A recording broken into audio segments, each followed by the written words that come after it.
नमस्कार साथियों, आप सभी का स्वागत। मैं डॉक्टर दिनेश कुमार पांडे। साथियों, आज की वीडियो में हम लोग बात करेंगे हिंदी विषय को लेकर, और हिंदी विषय में आज का टॉपिक है वर्ण विचार। तो वर्ण विचार में आज दूसरा भाग है। पहले भाग में हम लोगों ने वर्ण क्या है, ध्वनि, वर्ण और ध्वनि का संबंध, और साथ ही साथ फिर वर्णमाला और वर्णमाला में स्वरों की बात की थी, स्वरों के वर्गीकरण की बात की थी। तो आज उसी क्रम में हम आगे बढ़ते हैं। तो वर्णमाला में या वर्णों के जब हम भेद की बात करते हैं तो एक आपका स्वर है और दूसरा भेद व्यंजन है। तो आज का खंड दूसरे भाग में हम लोग बात करेंगे किसकी? व्यंजन वर्णों की। तो व्यंजन हम कहते किसे हैं? व्यंजन वर्ण वे वर्ण हैं जिनका उच्चारण स्वरों की सहायता से होता है। अर्थात व्यंजन वर्ण की जब हम बात करेंगे तो व्यंजन वर्ण का उच्चारण किसकी सहायता से होता है? व्यंजन वर्ण का उच्चारण स्वरों की सहायता से। स्वरों की सहायता से हम व्यंजन वर्ण का उच्चारण करते हैं, और प्रत्येक व्यंजन के उच्चारण में स्वर की ध्वनि छिपी होती है। अर्थात बिना स्वर के व्यंजन पूर्ण नहीं होता। हम इस तरह से भी कहते हैं कि जब हम व्यंजन की बात करते हैं कि जो मूल व्यंजन होते हैं, जो हमारे मूल व्यंजन वर्ण होते हैं, वो वास्तव में क्या होते हैं? वो अर्ध रूप में होते हैं। और इस अर्ध रूप को व्यक्त करने के लिए हम क्या करते हैं? व्यंजन के नीचे हल चिन्ह का प्रयोग करते हैं। हल चिन्ह का प्रयोग करते हैं। जैसे मान लीजिए हमको क व्यंजन की बात करना है तो हम का लिखते हैं और उसके नीचे तिरछी एक लाइन खींचते हैं जो क्या है? हल चिन्ह है। यानी हल चिन्ह का ये तिरछी लाइन नीचे व्यंजन के खींचते हैं तो यह उसके अर्ध रूप को प्रदर्शित करता है। यानी ये क्या है? ये अर्धाक्षर है। और जब इसी में हम यानी जो हमारा मूल व्यंजन है, तो मूल व्यंजन प्लस स्वर, मूल व्यंजन प्लस स्वर, तब वह क्या होता है? तब वह व्यंजन उच्चारण योग्य होता है। उच्चारण योग्य होता है। अब एग्जाम्पल हम एक आपको दें, जैसे मूल व्यंजन हमने का को ही लिया तो का हलंत धन आ बराबर का।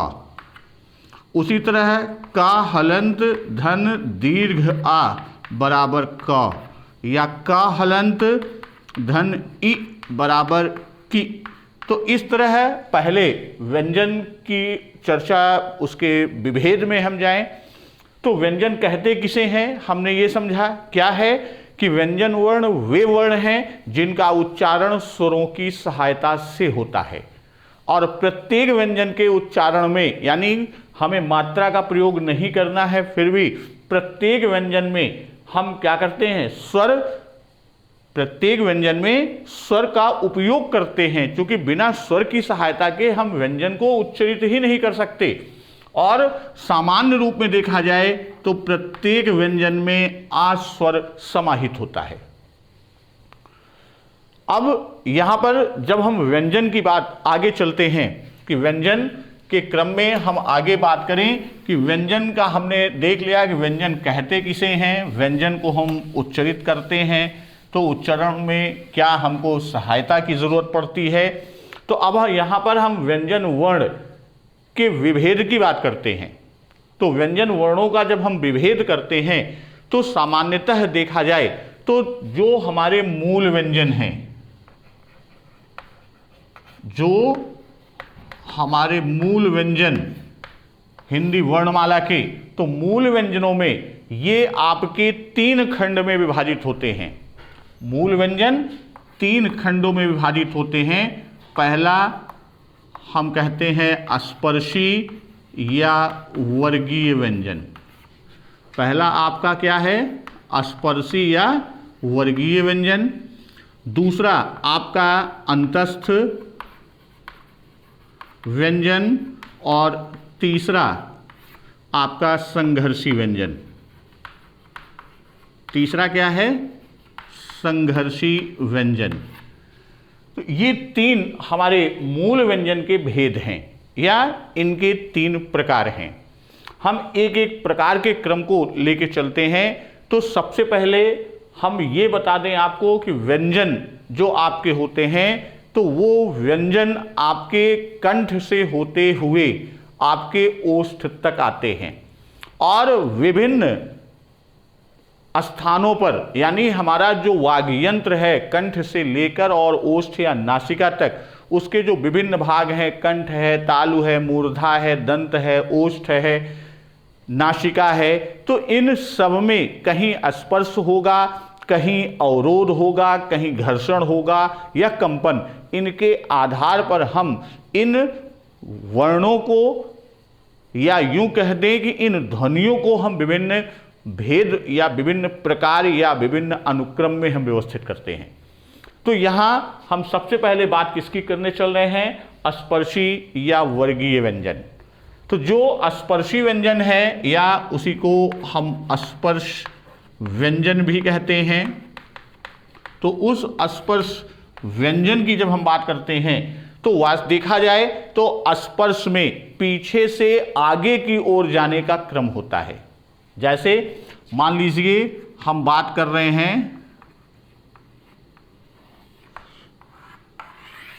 ये आपका, ये हमारा क्या है? ये हमारा कंठ है। अब कंठ में यहां फेफड़े आपके नीचे, तो यहां से वायु निकलती है उच्चरित करने के लिए, वायु हम बाहर की ओर निकालते हैं। तो यहां कंठ से होते हुए आगे आती है, तो यहां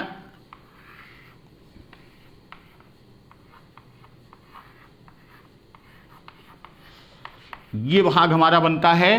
तो ये पीछे, ऊपर पीछे का भाग जो होता है वह आपका क्या है? तालु है। आगे का भाग ऊपर का ये मूर्धा है। यहाँ पर आपका ये जो नीचे ऊपर आपके दंत है, ओष्ठ है और नासिका है। तो ये हमारा क्या है? यही हमारा मुख विवर या वाग्यंत्र है। तो अब यहां पर क्या चीज बताया? स्पर्श में पीछे से आगे की ओर जाने का क्रम होता है। स्पर्श व्यंजन में हम ये भी जान लें कि स्पर्श में क्या क्रम होता है? पीछे से आगे जाने का क्रम। अब वो क्रम की बात हम करने चल रहे हैं। जैसे पीछे है तो ये हमारा अंदर का भाग, निचला भाग है, यहां से ये चलता है, तो ये आता है तालु। तालु से आपका मूर्धा का क्रम बनेगा। तो आपका कंठ हुआ, तालु हुआ, मूर्धा हुआ, फिर यहां से दंत और फिर ओष्ठ। ये क्रम हमारा पीछे से आगे की ओर जाने का क्रम निर्धारित होता है।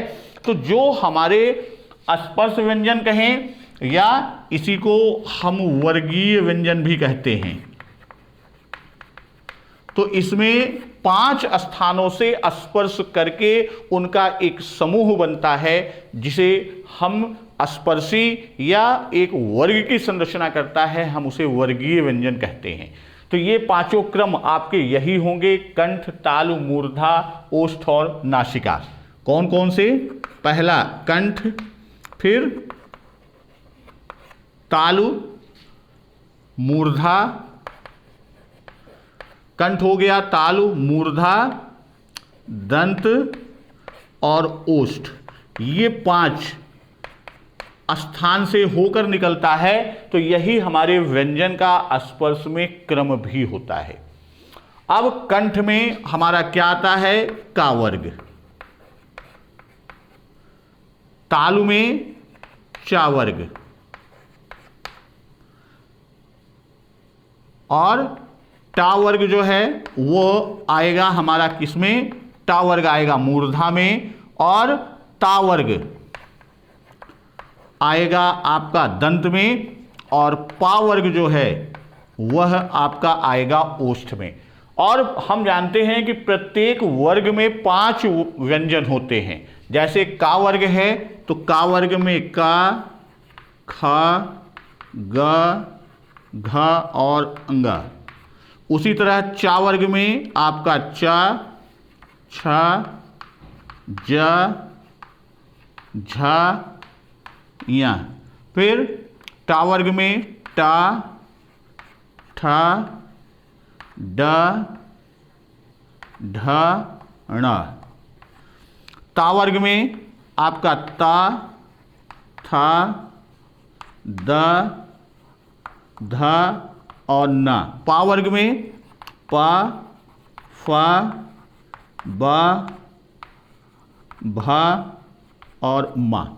तो ये हमारा पंच वर्ग की बात होती है, यानी 5 वर्ग होते हैं और प्रत्येक वर्ग में 5 व्यंजन होते हैं। तो इस तरह स्पर्शी या वर्गीय व्यंजन की जब हम बात करते हैं तो स्पर्शी या वर्गीय व्यंजन में कुल कितने व्यंजन होते हैं? कुल 25 व्यंजन होते हैं। यानी व्यंजनों की संख्या कितनी हुई? 25 हुई। और ये क्रम भी उसी रूप में है जैसे ये वायु अंदर से बाहर की ओर या पीछे से आगे की ओर जो चलती है, उसी क्रम में ये आपका वर्ण व्यवस्था भी होती है। इसके बाद फिर दूसरा खंड हमारा आता है अंतस्थ व्यंजन। दूसरा खंड हम बात करते हैं किसकी? अंतस्थ व्यंजन की।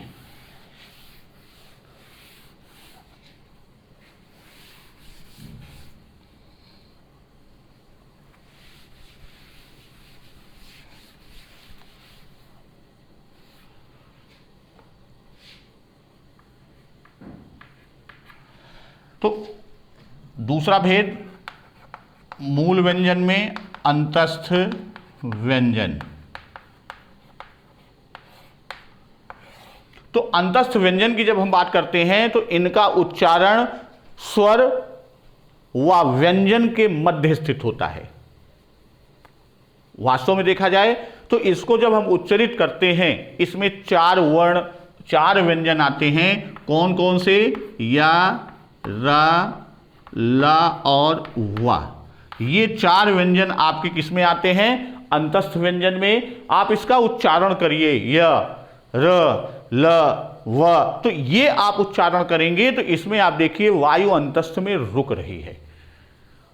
और इन चारों जो हमारे अंतस्थ व्यंजन हैं, इनको भी हम जैसे या और वा की जब हम बात करते हैं, इसमें किसकी? या और वा की बात करते हैं तो या और वा को अर्ध स्वर भी कहते हैं।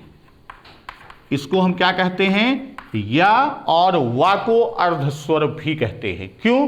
क्योंकि इसकी ध्वनि कभी स्वर तो कभी व्यंजन। अर्ध स्वर क्यों कहते हैं? क्योंकि इसकी जो ध्वनि होती है, उच्चारण, वह कभी स्वर तो कभी व्यंजन, कभी स्वर तो कभी व्यंजन जैसी होती है। इसीलिए इसे हम अर्ध स्वर की श्रेणी में भी रखते हैं। और जो हमारा र होता है रा, तो रा की बात करते हैं तो रा को लुंठित वर्ण भी कहते हैं। रा को क्या कहते हैं? लुंठित वर्ण या लुंठित व्यंजन की बात हम करते हैं, लुंठित ध्वनि भी कहते हैं। उच्चारण जीभ क्या होती है? तालु से लुढ़क कर स्पर्श करती है। जिह्वा इसमें क्या होती है? तालु से लुढ़क कर। ये हमारा क्या है? ये तालु है। आप देखिए र का उच्चारण कीजिए, र आप ऊपर पहले स्पर्श करके तब नीचे लुढ़कती है, तो ये इसको लुंठित कहा गया। फिर आपका एक ला व्यंजन है, तो ला को कहा गया पार्श्विक। ला को क्या कहा गया? ला को पार्श्विक वर्ण या व्यंजन कहा गया। क्यों? जब आप ल का उच्चारण करिए तो उच्चारण के समय जो वायु निकलती है, यहां से वायु जा रही है, तो जब ला का उच्चारण आप करते हैं तो जो ये जिह्वा का भाग है, इस जिह्वा के बगल से, पार्श्व से आप ला का उच्चारण कीजिए ल, तो आप देखिए जिह्वा के बगल से वायु निकल रही है, उसके पार्श्व से निकलती है, इसलिए इसे हम क्या कहते हैं, पार्श्विक वर्ण या पार्श्विक व्यंजन या पार्श्विक ध्वनि के रूप में हम जानते हैं। तो ये तो था हमारा अंतस्थ। उसके बाद तीसरा, अंतस्थ में व्यंजनों की संख्या कितनी हो गई, अंतस्थ में व्यंजनों की संख्या 4। और अब तीसरा खंड हम बात करेंगे किसकी, तीसरे खंड की बात करेंगे। तीसरा खंड हमारा है ऊष्मीय या संघर्षी। उसी को हम क्या कहते हैं, ऊष्मीय या संघर्षी। तीसरा भेद है आपका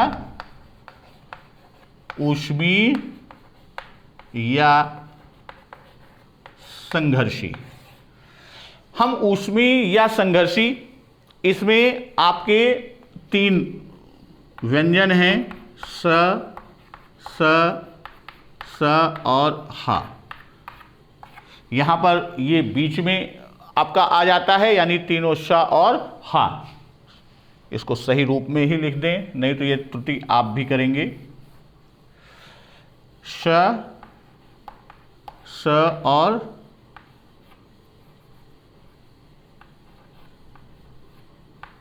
स और हा, ये आपके 4 व्यंजन क्या हैं, ऊष्मीय या संघर्षी। इनको हम ऊष्मीय या संघर्षी क्यों कहते हैं, क्योंकि जब इस ध्वनि का जब हम उच्चारण करते हैं तो यह उच्चारण के समय जो वायु निकलती है, वह वायु मुख के किसी न किसी स्थान विशेष पर घर्षण कर निकलती है। यानी जहां पर घर्षण होगा अर्थात रगड़ होगा, आप अपने हाथ को रगड़िए, घर्षण कीजिए, देखिए इसमें आपके ऊष्मा आती है। तो घर्षण के समय संघर्ष होगा, इसीलिए इसे हम ऊष्मीय या संघर्षी वर्ण या व्यंजन भी कहते हैं। तो अब यहां पर तीनों शा की जब हम बात करते हैं तो इन तीनों शा के उच्चारण में क्या होता है, यहां पर क्या होती है, जो वायु निकलती है वह कैसी होती है, वह गर्म होती है। तो कई बार इससे भी आपका प्रश्न पूछा गया है कि निम्न में किस वर्ण के उच्चारण में गर्म वायु निकलती है। तो इन 4, ये जो हमारे 4 व्यंजन हैं, इन 4 व्यंजनों के उच्चारण में गर्म वायु निकलती है। तो ये तो था हमारा मूल व्यंजन, इनकी संख्या हो गई 4। तो इस तरह से जब हम मूल व्यंजन की बात करते हैं तो मूल व्यंजन की संख्या कितनी हो गई, 25, 4, 29, 4, 33। यानी मूल व्यंजन की संख्या, आपका एक प्रश्न यहां से भी बनता है कि मूल व्यंजनों की संख्या कितनी है, मूल व्यंजनों की संख्या 33 है। और वर्णमाला में हम 2 प्रकार के वर्ण की और बात करते हैं, तो वो 2 वर्ण कौन से हैं, हम उसकी बात कर रहे हैं।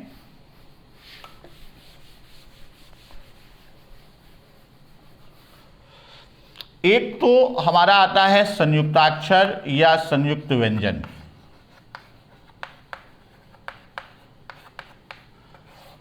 संयुक्ताक्षर संयुक्त धन अक्षर, यानी जब 2 व्यंजन वर्ण एक साथ संयुक्त होते हैं, अर्थात 2 व्यंजनों के मध्य स्वर का अभाव होता है और उस स्थिति में वो जुड़ते हैं, तो वो क्या होते हैं, वो आपके संयुक्ताक्षर बनते हैं। तो संयुक्ताक्षर की जब हम बात करते हैं तो संयुक्ताक्षर के क्रम में आपके वर्णमाला में 4 संयुक्ताक्षर का उपयोग होता है। एक आपका छ, त्र, ज्ञा और श्र।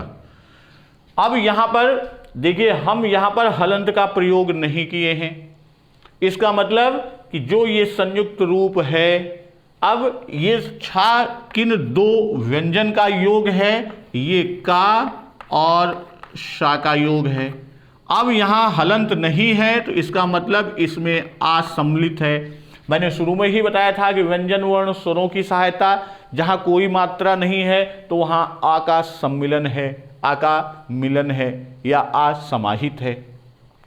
तो यहां किन 2 की योग हुआ, का और शा का। उसी तरह त्रा की बात करते हैं तो ता और रा धन आ, अब इसको इस तरह से भी हम लिख सकते हैं कि का हलंत धन सा या ता हलंत धन रा, यानी इसमें कौन आधा है, अर्धाक्षर है, और कौन पूर्ण है। तो का अर्ध रूप में है यानी मूल है, और सा क्या है, सा आपका पूर्ण है। यहां पर सा क्या है, सा पूर्ण है, इसका मतलब कि इसमें स्वर समाहित है। उसी तरह ता अपूर्ण है यानी अर्ध रूप में है, रा पूर्ण है। ज्ञा की बात करते हैं तो ये जा और या का होता है। धन आ, इसको भी हम इस तरह से लिख सकते हैं कि जा आधा रूप में है और या पूरा है। और श्रा की बात करते हैं तो शा और र धन आ, अर्थात श आधा और र पूरा। ये हमारा क्या है, 4 संयुक्ताक्षर हैं। इसके अलावा स्वर में ही हमने जब वर्णमाला की बात कर रहे थे तो उस समय बताया था कि 2 वर्ण का प्रयोग हम और करते हैं। कौन से, द्विगुण, या इसी को उत्क्षिप्त व्यंजन भी कहते हैं या वर्ण कहते हैं। ये क्या है, ये टा वर्ग, अभी हम लोगों ने वर्ग पढ़ा था तो टा वर्ग के 2 वर्ण हैं। कौन कौन से, डा और ढा। तो इनके नीचे एक गुण बिंदी का और बढ़ा देते हैं तो ये द्विगुण व्यंजन कहलाते हैं। और इनको उत्क्षिप्त व्यंजन इसलिए कहते हैं कि ये ऊपर उठकर लुढ़कती हैं। ये यानी जिसे उत्क्षिप्त मतलब होता है फेंकना, तो उसी के आधार पर इसका नामकरण हुआ उत्क्षिप्त। तो ये हमारे व्यंजन थे। और अब हम आप लोगों के साथ बात करने चल रहे हैं किस पर, हम इनके उच्चारण की बात करने चल रहे हैं कि इनका उच्चारण स्थान क्या है। जैसे ये सब क्या है, हमारे जो विभिन्न वाग् यंत्र हैं, यानी वाग् यंत्र के स्थान हैं। हमारा मुख विवर या इसी को हम कोकल भी कहते हैं। तो इसके जो विभिन्न स्थान हैं, कंठ से लेकर और आपके ओष्ठ नासिका तक, तो किस स्थान से कौन सा वर्ण होता है उसके आधार पर उसका नामकरण होता है। तो हम आप अब बात करेंगे किसकी, उच्चारण स्थान की।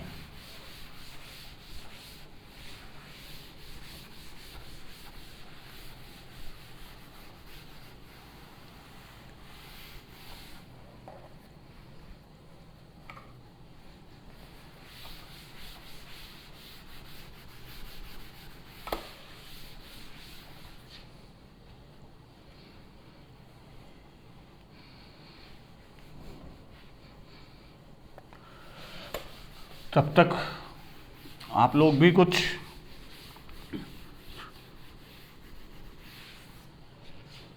अब बात किसकी करने चल रहे हैं, उच्चारण स्थान। तो हम एक क्रम से चलते हैं।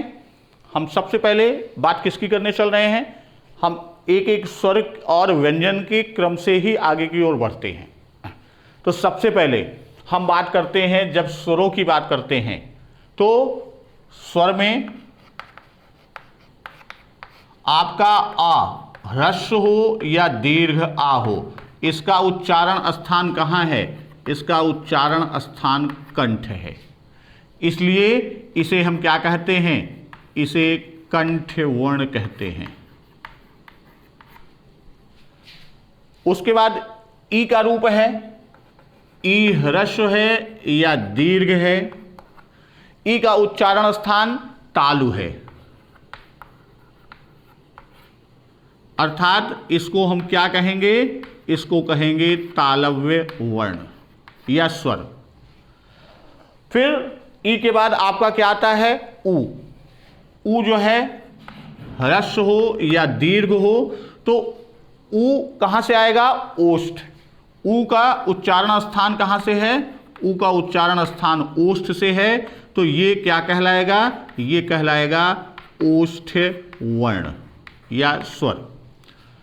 अब यहां आपके 6 मूल स्वर की बात हमने की थी।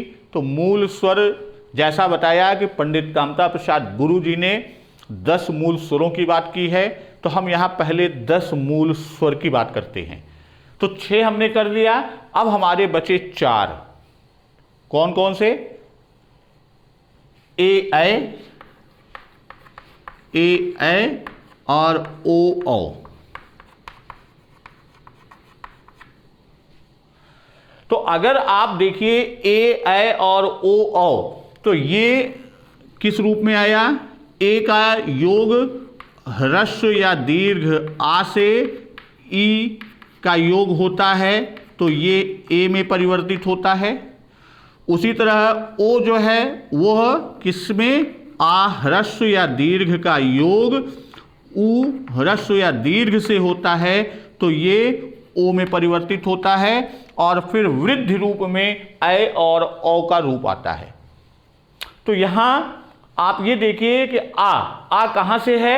आ का उद्गम कंठ से है, यानी आ का उद्गम कहां है? कंठ है। और यहां पर आ का उद्गम कहां है? ये कंठ है। और ई का उद्गम कहां है? ई का उद्गम तालु है। तो इस तरह ए जो है, ए का उद्गम स्थान कहां पे होगा? वह कंठ धन तालु। ए का उद्गम कहां हुआ? ए का उद्गम कंठ धन तालु, इसलिए इसे कहा जाता है कंठ तालव्य। इसे क्या कहा जाता है? इसे कहा जाता है कंठ तालव्य। उसी तरह ओ की जब हम बात करते हैं तो ओ में आ कंठ से है और ऊ कहां है? ऊ का उद्गम ओष्ठ है। तो ओ का उद्गम कहां हुआ? ओ का उद्गम कंठ धन ओष्ठ। कंठ धन ओष्ठ। तो इस आधार पर हम इसे कहते हैं कंठोष्ठ। ये क्या कहलाएगा? ये कहलाएगा कंठोष्ठ। तो ये हमारे 10 मूल स्वरों का उद्गम स्थान है। यानी जब हम ध्वनि की बात करते हैं कि यह ध्वनि जो निकलती है वह किन स्थानों से स्पर्श होकर निकलती है, कहाँ पर इनका अवरोध होता है, कहाँ घर्षण होता है या कंपन होता है, जिसके आधार पर हम ध्वनि के भेद की बात करते हैं। तो ये आपका हो गया। अब आपके पास 2 और चर्चा हम करते हैं। एक आपका अनुस्वार है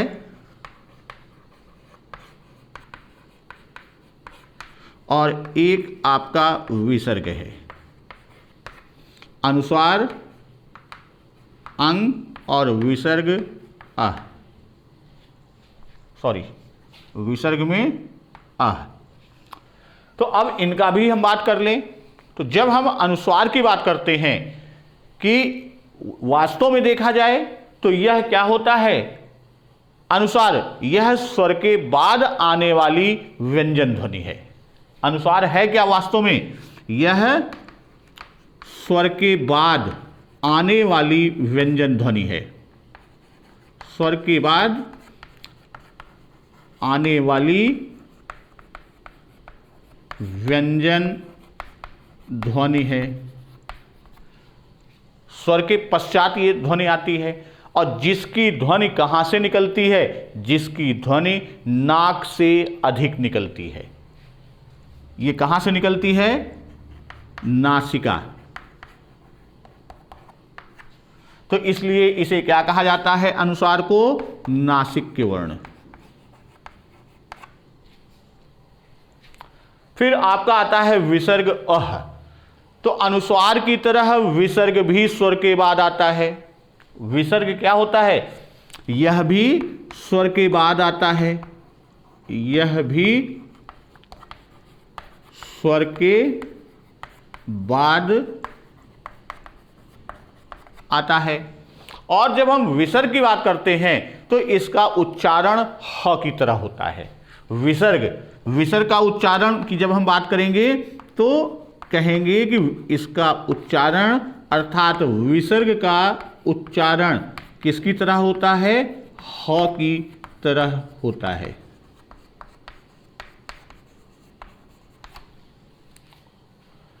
तो ये हमारा उच्चारण स्थान जो था वो किसका था? यह उच्चारण स्थान की बात हमने किया, ध्वनि विभेद की बात किया, किसमें? यह स्वरों की बात की। यहां पर दो शब्द की चर्चा हम और करेंगे। एक शब्द आपको मिलता है अनुनासिक और एक शब्द मिलेगा निरनुनासिक। यहां हम इधर साइड में इसकी चर्चा करते हैं। एक आपका शब्द मिलता है अनुनासिक,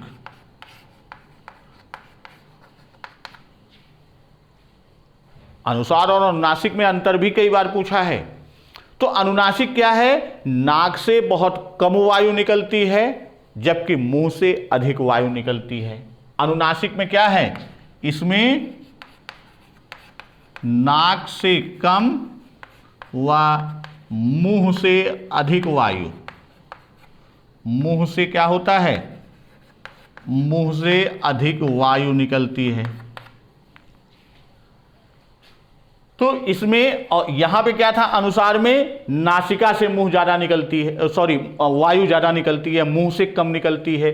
तो इन दोनों का प्रमुख अंतर भी यही है।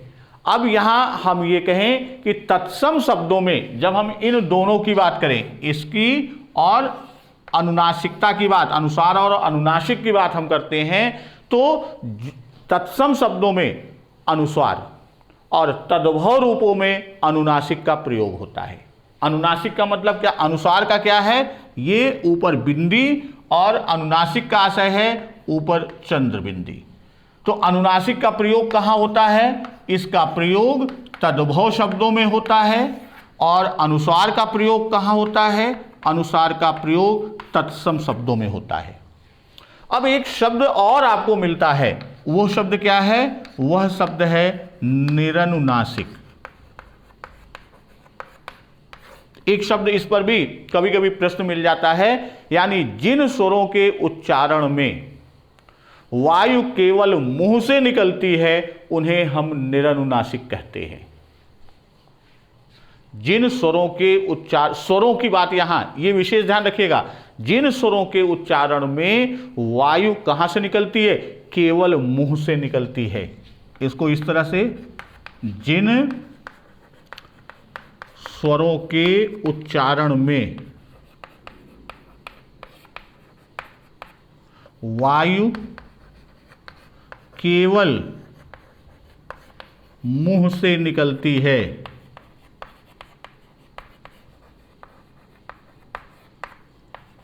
उन्हें हम क्या कहते हैं? उन्हें हम निरनुनासिक स्वर या वर्ण कहते हैं।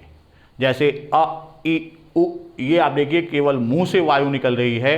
अब यहां हमने स्वर का अनुसार, अनुनासिक, निरनुनासिक और विसर्ग, इन सब की चर्चा की। और अगले खंड में हम बात आपसे करेंगे कि जैसे हमने स्वर का एक एक क्रम में बात किया, उसी तरह अगली वीडियो में हम बात करेंगे कि व्यंजन वर्ण के उच्चारण स्थान या उनके उद्गम स्थल क्या हैं। तब तक नमस्कार, वंदे मातरम।